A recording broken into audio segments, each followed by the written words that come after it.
नमस्कार दोस्तों, मैं चंदन कुमार टुडे लाइव में एक बार फिर से आप सभी का स्वागत करता हूं।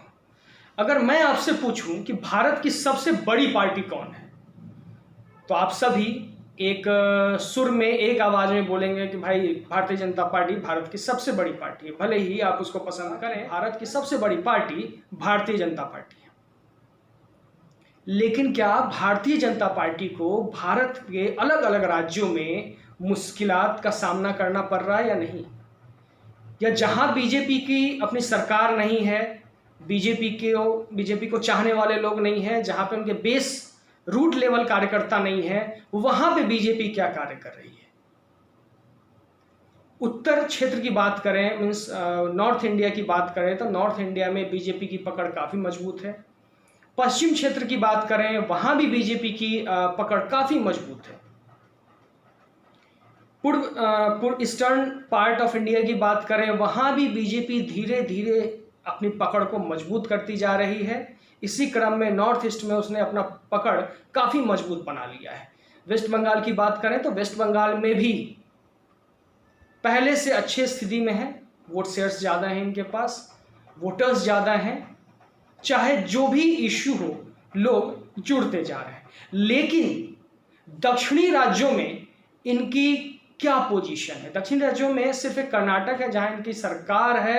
अब वो भी सरकार काफी वोलेटाइल कहा गया क्योंकि वहां पे मुख्यमंत्रियों का बदलाव होता रहता है। लेकिन अगर अपन दूसरे राज्यों की बात करें, केरला की बात करें, तमिलनाडु की बात करें, आंध्रा की बात करें, तेलंगाना की बात करें, तो वहां क्या स्थिति है बीजेपी की?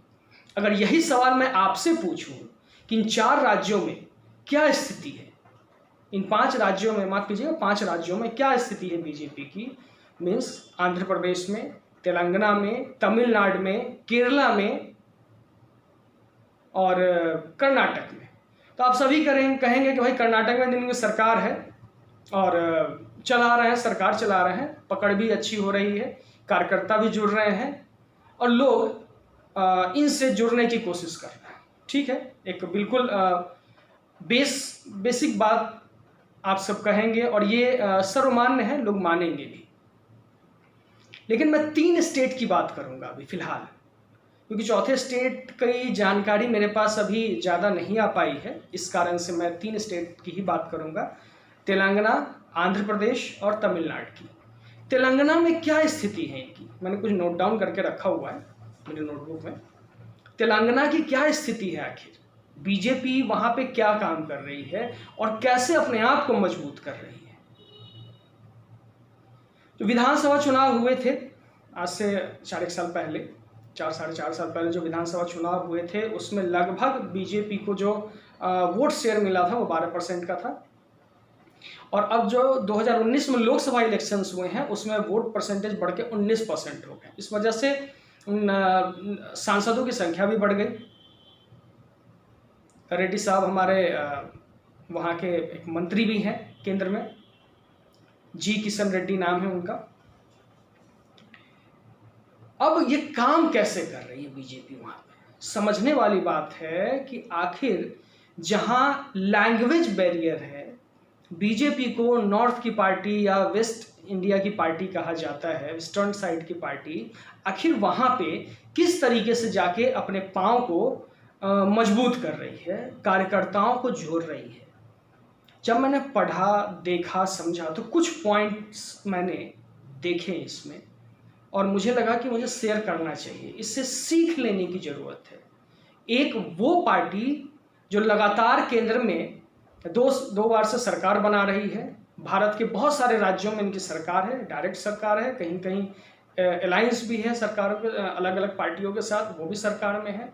जहां नहीं है वह मजबूत विपक्ष देने की कोशिश की जा रही है। जैसे वेस्ट बंगाल की बात कर लें, वहां मजबूत विपक्ष बीजेपी दे रही है।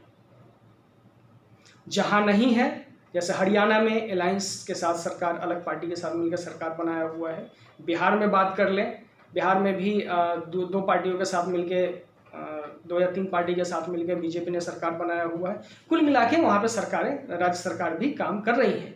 लेकिन साउथ सदर्न जो स्टेट्स हैं वहाँ भी बीजेपी इतनी कमज़ोर क्यों हो रही है, या मजबूती के लिए क्या क्या कर रही है। तो जो बात छन के आई है, मैं वही आपसे कहना चाहता हूँ कि सीख लेने की ज़रूरत है एक वैसे पार्टी से जो भारत की सबसे बड़ी पार्टी है, सबसे ज़्यादा कार्यकर्ताओं वाली पार्टी है, लगभग बहुत सारे राज्यों में उनकी सरकार है, फिर भी वो निरंतर और लगातार कार्य करते रहते हैं अपनी पार्टी को मजबूत करने के लिए। तो बात करते हैं तेलंगाना से। तेलंगाना में इन्होंने एक मुहिम चलाया है, हर गांव तक कमल निशान। जी हाँ, एक मुहिम है उनका, हर गांव तक कमल निशान।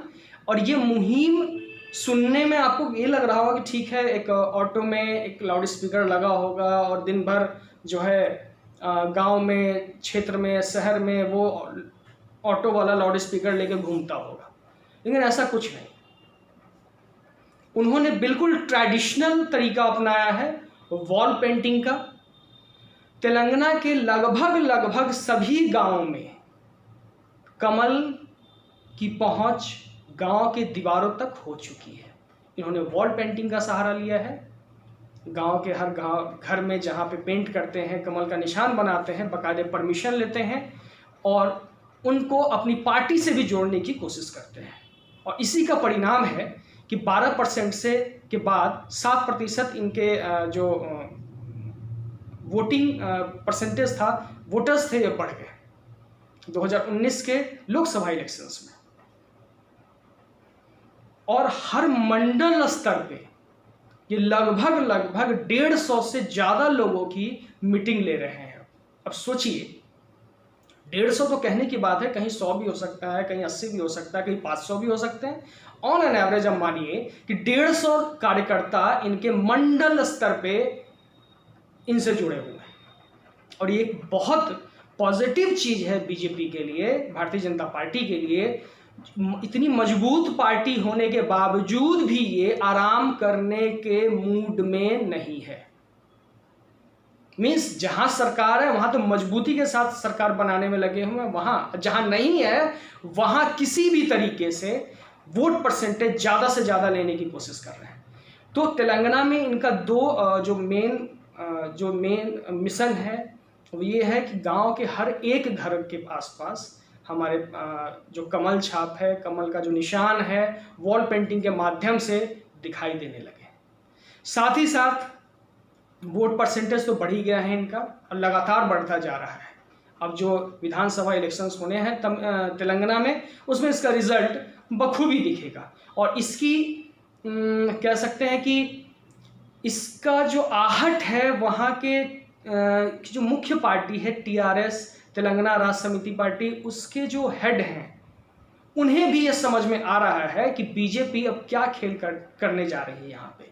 क्योंकि बीजेपी ने अपनी पहुंच वहां तक बना ली है, गांव तक, गांव के हर उस बंदे तक अपनी पहुंच बना ली है जहां पे जो लोग टीआरएस के लोगों से, टीआरएस के नेताओं से, टीआरएस के मंत्रियों से खफा थे। बीजेपी ने अपनी पहुंच उन लोगों तक बना ली है। तो ये एक अच्छी चीज़ है बीजेपी के लिए कि वोट परसेंटेज भी बढ़ रहा है और हर गांव कमल निशान, हर गांव तक कमल निशान को पहुंचा दिया है।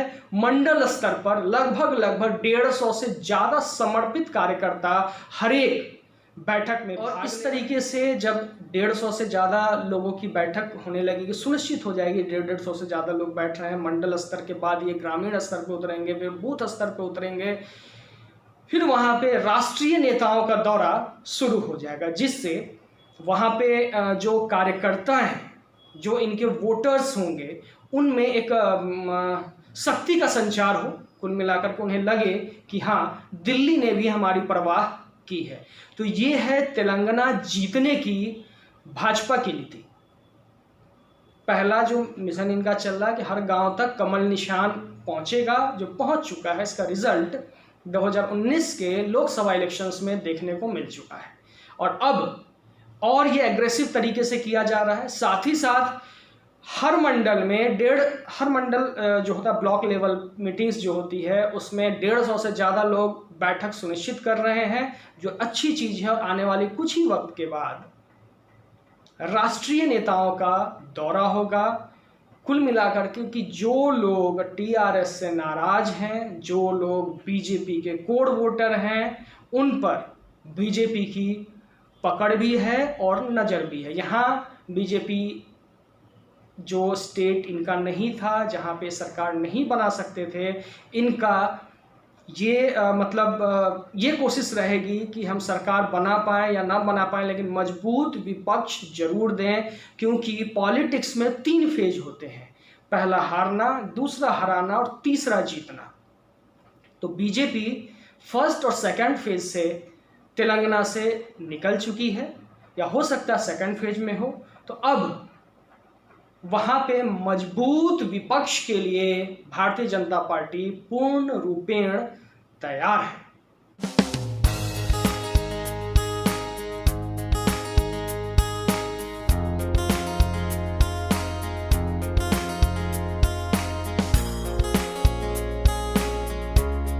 अब बात करें आंध्र प्रदेश की। तेलंगाना और आंध्र प्रदेश आसपास के ही राज्य हैं। आंध्र प्रदेश ही पहले हुआ करता था, 2 राज्यों में बंटवारा हो गया, एक का नाम तेलंगाना हुआ, एक का नाम आंध्र प्रदेश है, और जो राजधानी है अभी भी कॉमन राजधानी है हैदराबाद। आंध्र प्रदेश की बात करें, आंध्र प्रदेश में जो इनके ऊपर एक एलिगेशंस है बीजेपी के ऊपर, इनके ऊपर है कि भाई बाहरी होने का धब्बा इनको लगा हुआ कि भाई ये बाहरी पार्टी है, बाहर के लोग हैं सारे के सारे। तो इस अब बीजेपी का जो स्ट्रैटेजी तेलंगाना में है, कुछ कॉमन पॉइंट्स को लेके ये आंध्र प्रदेश में काम कर सकते हैं, लेकिन 100% उस चीज़ को कवर वहाँ पे नहीं किया जा सकता है, क्योंकि सबसे पहले इनके ऊपर जो एलिगेशंस लगाए जाते हैं कि ये पार्टी और ये लोग बाहर के लोग हैं, बाहरी लोग हैं। डाटा में ये भी हमारे पास अवेलेबल है कि अभी तक जो सदस्य हैं, एक्टिव सदस्य हैं, उसमें 4 गुना से ज़्यादा लोगों की बढ़ोतरी हो चुकी है, और उन्हीं लोगों के जो सजेशंस हैं, सजेशंस को बीजेपी वहाँ पे मानने की कोशिश कर रही है और उसको धरातल पे उतारने की कोशिश कर रही है। तो पहला ये रहा आंध्र प्रदेश में कि भारतीय जनता पार्टी पे बाहरी होने का आरोप लगता है, और जो सदस्य हैं इनके कोर मेंबर्स हैं वहाँ पे, हालांकि बीजेपी ये मानती है कि मेरा छोटा से छोटा कार्यकर्ता भी जो है, सदस्य भी जो है मेरा कोर मेंबर ही है, उनकी भी बात शायद सुनी जाती होगी दूसरे पार्टियों के बनिस्बत हुई। ठीक, विधानसभा चुनाव जो हुए थे लास्ट टाइम, उसमें भाजपा को आंध्र प्रदेश में 1% से भी कम वोट मिले थे। तो यहाँ पे बीजेपी की जो कंडीशन है वो मजबूत विपक्ष देने की नहीं है, लेकिन हाँ, इस बार जो विधानसभा इलेक्शंस होंगे वहाँ पर ज़्यादा से ज़्यादा वोट परसेंटेज खींचने की कोशिश बीजेपी जरूर करेगी, ताकि 2024 में जब लोकसभा इलेक्शंस हों तो वो वोट परसेंटेज और ज़्यादा बढ़े, और पार्लियामेंट में बीजेपी और बीजेपी के साथ जो भी अलायंस लोग करते हैं वो ज़्यादा से ज़्यादा लोग आंध्र प्रदेश से पहुंच सके। जितने भी लोग हैं उसमें से ज़्यादा बीजेपी और उनके अलायंस के लोग ही पहुंचे, और उनकी शुरुआत बीजेपी ने आंध्र प्रदेश में कर दी है। तो पहला जो डाटा है मेरे पास आंध्र प्रदेश का वो ये कि उनके ऊपर बाहरी होने का आरोप लगता है, और दूसरा कि जो लास्ट विधानसभा इलेक्शन हुआ है आंध्र प्रदेश में, उसमें बीजेपी को 1% से भी कम का वोट मिला। हर मंडल में इन्होंने शक्ति केंद्र की स्थापना की है, हर मंडल में इन्होंने शक्ति केंद्र की स्थापना की है, और शक्ति केंद्र में कह लें युवा मोर्चे के भी लोग हैं, महिला मोर्चे के भी लोग हैं, और विभिन्न संगठन जो हैं बीजेपी के या संघ के, उनके लोग जुड़े हुए हैं। तो आंध्र प्रदेश में जो अभी स्ट्रैटेजी है, बिल्कुल कॉमन स्ट्रैटेजी है बीजेपी की कि किसी भी तरीके से हम ज़्यादा से ज़्यादा लोगों तक अपनी बात पहुंचाएं। वोट देने की अपील भले ही ना करें, लेकिन हमारी बात वहां तक पहुंचे और ज़्यादा से ज़्यादा लोग हमसे जुड़े। और अभी एक दूसरे कार्यक्रम भी कर रही है जो इनके ऊपर आरोप लगता रहता है, बराबर पॉलिटिकल आरोप है कि भाई आप बाहरी पार्टी हैं और ऐसा वैसा।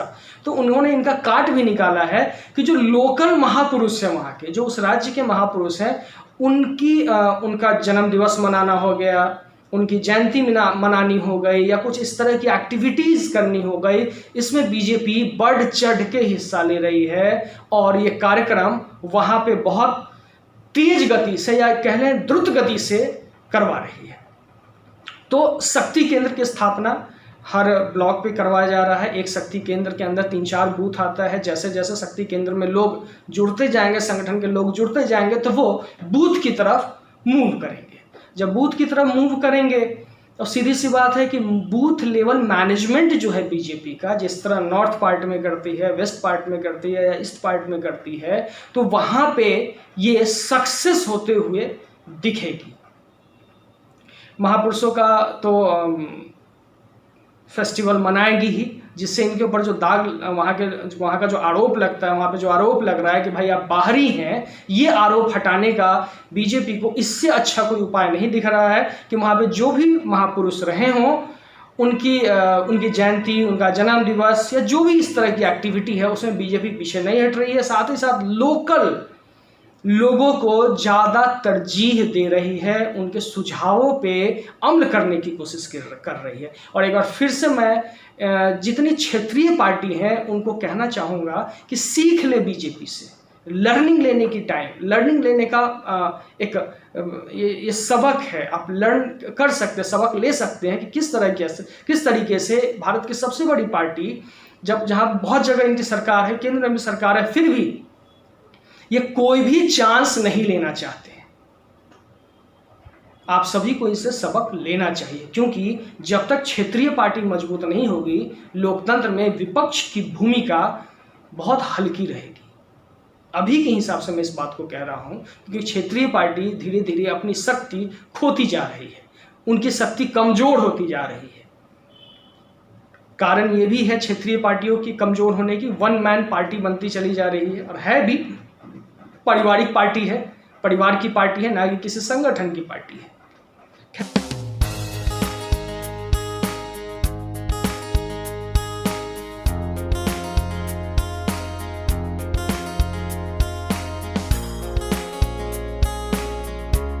तमिलनाडु की बात करते हैं। तमिलनाडु में बीजेपी हारने के कंडीशन में है, हराने के कंडीशन में बिल्कुल नहीं है और जीतने की तो बात ही नहीं कर सकते। लेकिन फिर भी बीजेपी यहाँ क्या कर रही है, बीजेपी ने अभी रिसेंटली 5000 से ज़्यादा डेडिकेटेड युवा कार्यकर्ताओं को अपने साथ जोड़ा है और वहाँ पर नगर निकाय जो इलेक्शंस हुए हैं उसमें युवाओं को सबसे ज़्यादा मौका दिया है। और जो वोट परसेंटेज विधानसभा इलेक्शंस में जो तमिलनाडु में हुए थे लास्ट टाइम, और ये जो भी स्थानीय नगर निकाय इलेक्शंस हुए हैं उसमें बीजेपी के वोट शेयर्स भी बढ़े हैं। विधानसभा इलेक्शंस में बीजेपी को 2.62%, लगभग 2.25% वोट शेयर था, लेकिन स्थानीय निकाय इलेक्शंस में 5.5% कह सकते हैं, 5.5% के आसपास वोट परसेंटेज मिला है। तो एक अच्छी शुरुआत है बीजेपी के लिए। वहाँ पे बीजेपी के लोग रूट लेवल पे काम कर रहे हैं, संघ के लोग रूट लेवल पे काम कर रहे हैं, संगठन के अलग अलग संगठन के लोग जो बीजेपी से जुड़े हुए हैं और संघ से जुड़े हुए हैं वो वहाँ पे कार्य कर रहे हैं कि किसी भी तरीके से जो एक फॉर्मेट है पॉलिटिक्स में सरकार बनाने का, वो फॉर्मेट यही है कि पहले हारने का, फिर हराने का, फिर जीतने का। तो इसी मुद्दे पे बीजेपी सदर्न स्टेट्स में काम कर रही है।